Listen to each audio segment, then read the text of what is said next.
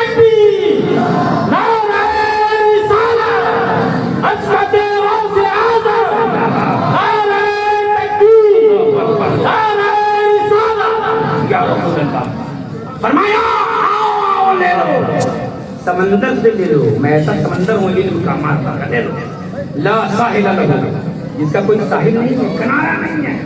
اور سن لو بغداد والو، ان السعداء والاشقیاء، بے شک نیک لوگ بدکار لوگ دونوں میری جگہ کے سامنے پیش کیے جاتے ہیں۔ سبحان اللہ، میں نے حدیث پڑھی تو یہ صفت تو سرکار کی ہے، کتاب الشفا میں ہے، ملا علی قاری علی رحمت کی کتاب میں ہے کہ حضور نے فرمایا کہ میری امت میرا وصال کرنا بھی تمہارے لیے مبارک ہے اور میرا یہاں رہنا بھی تمہارے لیے مبارک ہے، کیونکہ میرے حیات ظاہری میں تم مجھ سے بات کرتے ہو اور وصال کے بعد میری امت کے اعمال میرے سامنے پیش کیے جائیں گے۔ جب نیکوکار پیش کیے جائیں گے تو میں اللہ کی حمد و ثنا کروں گا، پروردگار عالم کا شکر ادا کروں گا۔ جب بدکار لوگ پیش کیے جائیں گے تو میں بدکار امت کے لیے بخشش کی دعا مانگوں گا۔ یہ تو میرے آقا سرور کائنات کا طریقہ ہے، یہ ان کی صفت ہے۔ یہاں غوث اعظم فرماتے ہیں میری نگاہ کے سامنے بھی نیکوکار پیش کیے جاتے ہیں، بدکار پیش کیے جاتے ہیں۔ میرے آقا غوث اعظم فرماتے ہیں دونوں طرح کے لوگ پیش کیے جاتے ہیں، اور فرمایا آقا غوث اعظم نے وَأَنَّ نُبُوَّتِهِ بِاللَّهِ الْمَحْفُوظ، اور میرا گوشہ چشم لوح محفوظ میں لگا رہتا ہے، وَأَنَا غَائِصٌ فِي بِحَارِ اللَّهِ، اور میں اللہ کے علم کے سمندر میں ڈوبا ہوا رہتا ہوں۔ اعلیٰ حضرت کہتے ہیں اللہ کیا مطلب روز ہے، مولا تیرا اونچے اونچوں کے سروں سے قدم والا تیرا سر والا کیا کوئی جانے کہ ایک ایسا تیرا اولیاء اگر میرے آنکھیں وہ ہے اللہ۔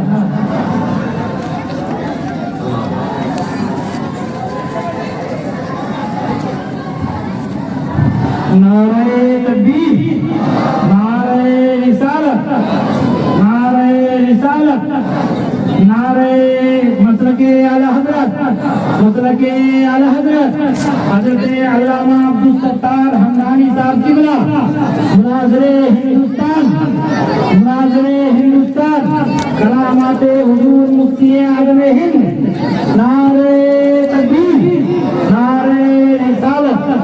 آپ حضرات راستہ میں آپ کے درمیان میں اہل سنت کا وہ شعر آ رہا ہے جس نے ناموں سے رسالت پر اپنی زندگی بھر پہرا کیا ہے، اپنی زندگی کو قربان کیا ہے۔ آپ ان کے چہرے کو دیکھیں گے، اتنی ضعیف عمر میں بھی یہ ابھی بھی ناموں سے رسالت پر پہرا دے رہے ہیں۔ آپ راستہ میں کہیں ایسا نہ ہو کہ آپ کے آنے والے مہمان کو کوئی تکلیف ہو اور کل وحدہ لا شریک آپ سے سوال کر لے۔ آپ راستہ دیں، نعرہ تکبیر، نعرہ رسالت، نعرہ رسالت، مسلک اعلی حضرت، مسلک اعلی حضرت، مناظر اہل سنت، مناظر اہل سنت، نعرہ تکبیر، نعرہ رسالت، عامل حضرت۔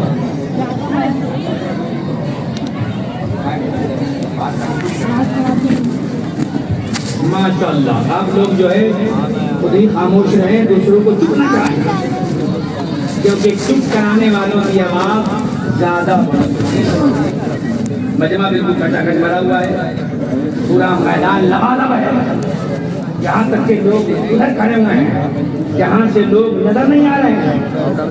ماشاءاللہ کیا کہنا ہے، سب لوگ بیٹھ جائیے تاکہ میں اپنی تقریر کو سمیٹ کر یہیں پہ اکتفا کر کے بیٹھ جاؤں، کیونکہ علامہ حمدانی صاحب کا بیان ہونے والا ہے، وقت زیادہ گزر گیا ہے۔ میں نے یہ کہا تھا کہ عقیدے یہ کہتے ہیں کہ اولیاء اللہ اگر دور سے سنتے ہیں، دور سے دیکھتے ہیں، تو صحابہ کرام کے بارے میں کیوں نہیں ہے، نبی کے خاص غلاموں کے لیے کیوں نہیں ہے؟ انہوں نے اپنی نگاہ سے حضور کا جلوہ دیکھا، کیا وہ صحابہ کرام دور سے دیکھتے تھے